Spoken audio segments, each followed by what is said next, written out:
5. 모두들 따로따로 헤어졌다. 자리에 들어가자 곧 잠들어 버린 아나똘리를 빼놓고는 모두 이날 밤 오래도록 잠들지 못했다. 도대체 그 사람이 내 남편일까?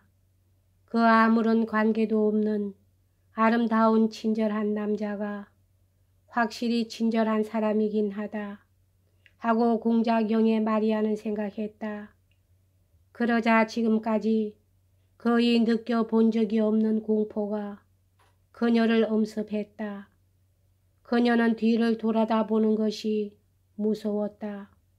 어쩐지 거기의 칸막이 뒤에 어두침침한 한쪽 구석에 누군가가 서 있는 것 같았다. 이 누군가는 그 악마였다. 그리고 또 그것은 이마가 하얀, 눈썹이 검고 입술이 빨간 사나이이기도 했다. 그녀는 배를 눌러 하녀를 불러서 자기의 방에서 함께 자달라고 부탁했다.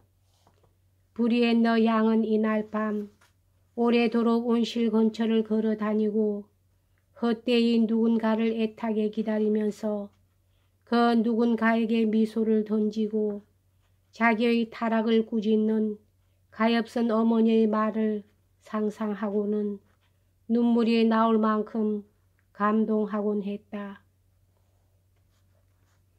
몸집이 작은 공작 부인은 침대가 좋지 않다고 하녀에게 투덜거리고 있었다. 그녀는 옆으로 누워서도 엎드려서도 잠을 이룰 수가 없었다. 배가 방해가 되기 때문에 어떻게 해보아도 무겁고 거북했다. 오늘 밤은 다른 때보다도 유달리 배가 거추장스러웠다. 그것은 아나톨리의 존재가 임신 같은 것이 없는 모든 것이 가뿐하고 즐거웠던 과거 쪽으로 그녀의 마음을 생생하게 끌어갔기 때문이었다. 그녀는 자켓을 입고 실내 모를 쓰고 안락의자에 앉아 있었다. 헝클어진 머리로 졸음이 오는 것 같은 얼굴을 한 가짜는 벌써 3차례나 무엇인가 입속으로 중얼거리면서 무거운 이불을 두드리기도 하고 뒤집어 젖히기도 했다. 벌써 너에게 말하지 않아서 이불이 온통 울퉁불퉁하다고 하고 몸집이 작은 공작 부인은 다시 되풀이하여 말했다. 나도 좋은 기분으로 푹 잠들고 싶으니까 내 탓은 아니야. 그녀의 목소리는 금방 울음을 터뜨리려는 어린애의 목소리처럼 들렸다. 노공작도 마찬가지로 잠을 이룰 수가 없었다. 지호는 노공작이 화가 나는 듯 돌아다니기도 하고 흥흥하고 콧소리를 내기도 하는 것을 잠결에 들었다. 노공작은 딸 때문에 자기가 모욕당한 것처럼 생각되었던 것이다. 이 모욕은 몹시 마음 아픈 것이었다. 왜냐하면 그것이 자기에 대한 것이 아니라 자기 이외의 사람, 그가 자기 이상으로 사랑하고 있는 딸에 대한 것이었기 때문이다. 그는 이번 일을 다시 잘 생각하고 공정하게 취해야 할 길을 발견하려고 스스로에게 타일렀으나 그렇게 되지 않고 더욱더 자기를 초조하게 만들 뿐이었다. 생전 보지도 알지도 못하던 사내가 뜻밖의 모습을 나타내자 벌써 아버지고 무엇이고 다 잊어버리고 정신없이 2층으로 뛰어올라가서는 머리를 고쳐 빗는다. 꼬리를 내젓는다 하니 이게 무슨 꼴이람. 아버지 같은 것은 예사로 내동댕이 칠 생각인 게지. 게다가 또 내가 잔소리를 할 것이라는 것을 잘 알고 있으면서 퍼러 그리고 또 그 바보 녀석은 그저 불이행가만 보고 있는 것을 내가 모를 줄 아는가. 그 계집애는 내쫓아버리지 않으면 안 되겠다. 그래, 이만한 것을 깨달을 만큼의 긍지가 어째서 그녀에겐 없단 말인가. 비록 자기를 위한 긍지야 없다고 하더라도 적어도 나를 위해서는 조금이나마 있을 법한 일인데 바보 녀석이 그저 브리엔너만 쳐다보고 있을 뿐 그 애에 대해서는 염두에도 두지 않고 있다는 것을 그 애에게 가르쳐주지 않으면 안 된다. 마리아에게는 아무래도 긍지란 게 없다. 그러나 그것을 내가 그녀에게 보여줘야지. 노공작은 딸에게 너는 잘못 생각하고 있다. 아나톨리는 브리엔너를 설복하려고 하고 있다는 것을 알려주면 공자경의 마리아의 자존심이 자극되어 딸과 헤어지고 싶지 않다는 그의 희망을 이루게 될 것임을 알고 있었기 때문에 겨우 그것으로 안심했다. 그는 지혼을 부르고 그리고 옷을 벗기 시작했다. 엉뚱한 녀석들이 와가지고 지혼이 잿빛털이 가슴에 난 늙은이다운 주인의 까칠한 몸에 잠옷을 입혀주는 동안 그는 생각했다. 난 저런 녀석들을 부르지도 않았는데 저 녀석들은 내 생활을 어지럽히려 왔단 말이야. 내 여생도 이제 얼마 남지 않았는데 제기랄 하고 그는 잠옷을 머리에 뒤집어 쓰고 있는 사이에도 이렇게 중얼거렸다. 지호는 공작이 있다금 자기의 생각을 소리내어 표현하는 버릇을 알고 있었기 때문에 잠옷 밑으로 나타난 얼굴의 물어보는 듯한 환한 눈초리도 별로 놀라는 기색 없이 맞았다. 이제들 자나 하고 공작은 물었다. 지호는 뛰어난 하인들이 모두 그러하듯이 주인의 생각이 미치는 방향을 깨달을 만큼의 민감함을 지니고 있었다. 그는 노공작이 바실리 공작 부자에 대해서 묻고 있는 것이라고 짐작했다. 벌써 잠자리에 드시고 불도 끄셨습니다, 각하. 쓸데없어, 쓸데없어 하고 공작은 빠른 말로 말하고 발을 슬리퍼에 손을 자리옷에 쳐놓고는 언제나 침대로 사용하고 있는 소파로 다가갔다. 아나톨리와 브리엔너 양 사이에는 아무런 약속도 주고받은 것은 아니었지만 두 사람은 그 이야기의 가엾은 어머니가 나타날 때까지의 전반에 관해서 서로 완전히 양해가 있어서 그들은 비밀리 서로 이야기하지 않으면 안 될 일이 있다고 생각하고 아침부터 단 둘이서 남몰래 만나서 이야기할 기회를 노리고 있었다. 공작 영애가 언제나와 같은 시간에 아버지의 방으로 갔을 때 브리엔너 양은 온실에서 아나톨리와 만나고 있었다. 공작 영애 마리아는 이날 유달리 마음의 설레임을 느끼면서 아버지 서재의 문으로 다가갔다. 그녀에게는 오늘 자기의 운명이 결정된다는 것을 모든 사람이 알고 있을 뿐만 아니라 이것에 대하여 자기가 생각하고 있는 것까지도 알고 있는 것처럼 생각되었다.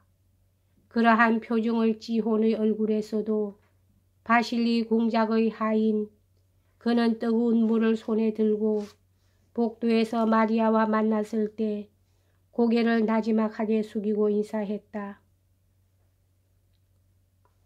하인의 얼굴에서도 읽을 수가 있었다. 이날 아침 노공작은 딸에게 이상할 정도로 부드러웠고 자기의 태도에 여러 가지로 마음을 쓰고 있었다.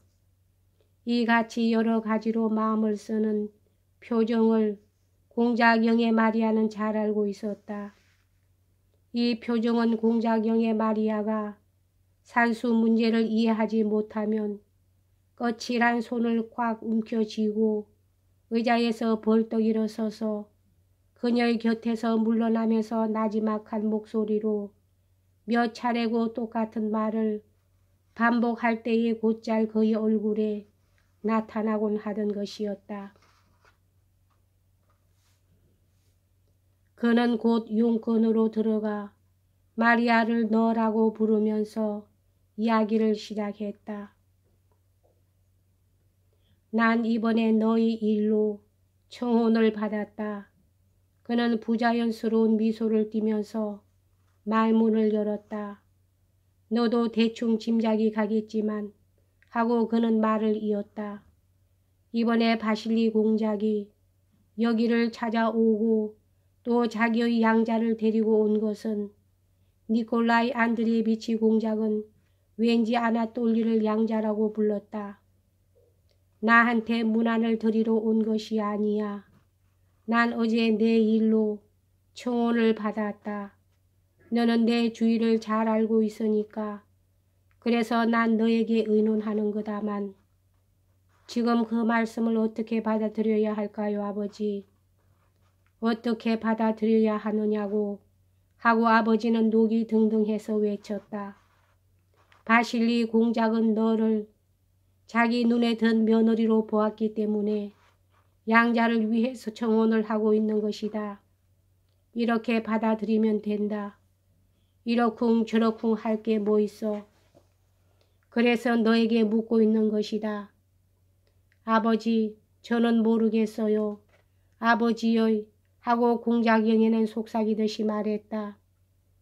내가 말이냐. 내가 어쨌다는 거냐. 내 일은 한쪽으로 제쳐줘. 내가 시집을 가는 게 아니니까 말이지. 너는 도대체 어떡하려는 거냐. 그게 알고 싶다. 공작영애는 아버지가 이 혼담을 호의를 가지고 보고 있지 않다는 것을 알았지만 또 그 순간에 자기의 운명은 지금 이 때를 놓치면 두 번 다시 결정될 데가 없으리라는 생각이 떠올랐다. 그녀는 아버지의 시선을 보지 않으려고 눈을 내리떴다. 그것도 그럴 것이 이 시선의 영향을 받으면 자기는 아무것도 생각할 수가 없게 되고 그저 습관에 따라 복종하는 길밖에는 없다고 느꼈기 때문이다. 그래서 그는 이렇게 말하였다. 제가 바라는 것은 오직 하나, 아버지의 뜻에 따르는 것이에요. 하고 그녀는 대답했다. 그렇지만 굳이 제 희망을 말해보라고 말씀하신다면 그녀는 미처 끝까지 다 말하지 못했다. 공작이 말을 가로막았기 때문이었다. 응, 좋아. 하고 그는 외쳤다. 그 녀석은 너를 지참금과 함께 데리고 갈 테지만 아울러 브리엔너까지 데리고 갈 것이다. 그리고 아내가 되는 것은 그녀 쪽이고 너는. 공작은 입을 다물었다. 이 말이 딸에게 준 인상을 알아챘기 때문이었다. 그녀는 고개를 숙이고 금시라도 울음을 터뜨릴 것 같은 기색이었다. 아니, 농담이다. 농담이야. 하고 그는 말했다. 다만 이것만은 기억해 두어라. 나는 여자가 자기 남편을 고르는 데 있어서 절대적인 자유를 가져야 한다는 그런 주의를 품고 있으니까 너에게도 이 자유를 주겠다.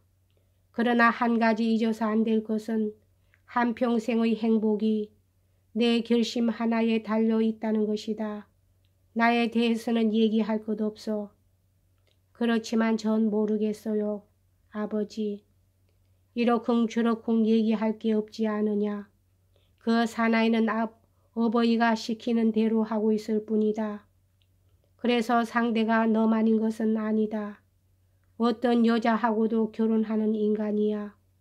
그러나 너에게는 그 선택에 있어서 자유가 있어. 자, 방으로 돌아가서 잘 생각해 보려무나.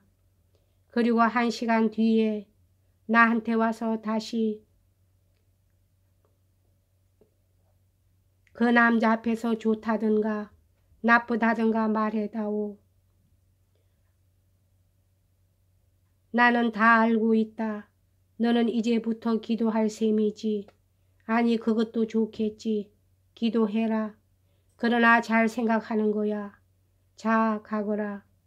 좋다든가 나쁘다든가 좋다든가 나쁘다든가 좋다든가 나쁘다든가 이미 공작 영예가 안개 속을 걸어가듯이 비틀거리면서 방에서 나가버렸는데도 그는 아직도 이렇게 소리치고 있었다. 여기까지 하겠습니다.